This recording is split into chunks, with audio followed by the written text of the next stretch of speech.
We are looking for an authentic potentiality of being of Dasein that is attested by Dasein itself, in its existential possibility. First of all, this attestation must let itself be discovered. If it is to give Dasein to understand itself in its possible authentic existence, it will have its roots in the being of Dasein. The phenomenal demonstration of such an attestation thus contains evidence of its origin in the constitution of being of Dasein. The attestation is to give us to understand an authentic potentiality of being oneself. With the expression self, we answered the question of the who of Daseinell. The selfhood of Dasein was defined formally as a way of existing, that is, not as a being objectively present. I myself am not for the most part the who of Dasein, rather the they self is. Authentic being a self shows itself to be an existential modification of the they, which is to be defined existentially. What does this modification imply, and what are the ontological conditions of its possibility?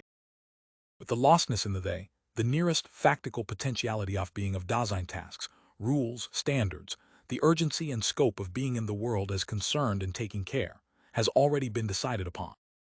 They has always already kept Dasein from taking hold of these possibilities of being.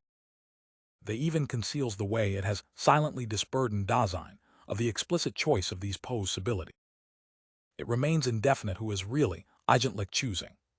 So Dasein is taken along by the no one without choice, and thus gets caught up in inauthenticity. This process can be reversed only in such a way that Dasein explicitly brings itself back to itself from its lostness in the they. But this bringing back must have the kind of being by the neglect of which Dasein has lost itself in inauthenticity. When Dasein thus brings itself back from the they self is modified in an existential manner so that it becomes authentic being oneself. This must be accomplished by making up for not choosing. But making up for not choosing signifies choosing to make this choice, deciding for a potentiality of being, and making this decision from one's own self.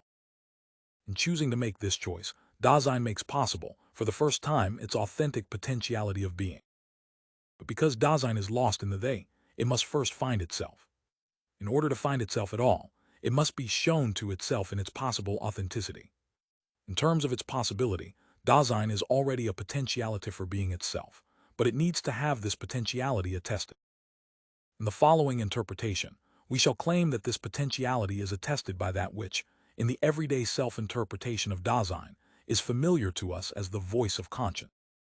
3. That the very fact of conscience has been disputed, that its function as a higher court for Dasein's existence has been variously assessed, and that what conscience says has been interpreted in manifold ways. All this might only mislead us into dismissing this phenomenon if the very doubtfulness of this factor of the way in which it has been interpreted did not precisely prove that here a primordial phenomenon of Dasein lies before us. In the following analysis, conscience will be posited within the thematic plan of an existential investigation, which has fundamental ontology as its aim. We shall first trace conscience back to its existential foundations and structures, and make it visible as a phenomenon of Dasein, holding fast to what we have hitherto arrived at as that being's constitution of being. The ontological analysis of conscience started in this way is prior to any psychological description and classification of experiences of conscience, just as it lies outside any biological explanation, that is, dissolution of this phenomenon. But it is no less distant from a theological exegesis of conscience, or any employment of this phenomenon for proofs of God's existence, or an immediate consciousness of God. Still, in our restricted inquiry into conscience, we must neither exaggerate its importance nor make distorted claims about it and lessen its worth. As a phenomenon of Dasein, conscience is not a fact that occurs and is occasionally present. It is only in the kind of being of Dasein and makes itself known as a fact only in factical existence. The demand for an inductive, empirical proof, for the factuality of conscience, and for the legitimacy of its voice, is based on an ontological distortion of the phenomenon. But this distortion is also shared by every superior critique of conscience as something that occurs only at times rather than as a universally established and ascertainable fact. The fact of conscience cannot be coupled with such proofs and counterproofs at all. That is not a lack, but only the marked Kensichin that identifies it as ontologically different in kind from things present in the surrounding world. Conscience gives us something to understand it discloses. From this formal characteristic arises the directive to take this phenomenon back into the disclosedness of Dasein. This fundamental constitution of the being that we ourselves actually are is constituted by attunement, understanding, falling prey, and discourse. More penetrating analysis of conscience reveals it as a call rouge. Calling is a mode of discourse. The call of conscience has the character of summoning Anraj Dasein to its almost potentiality of being a self, by summoning Aufrufit to its almost being guilty.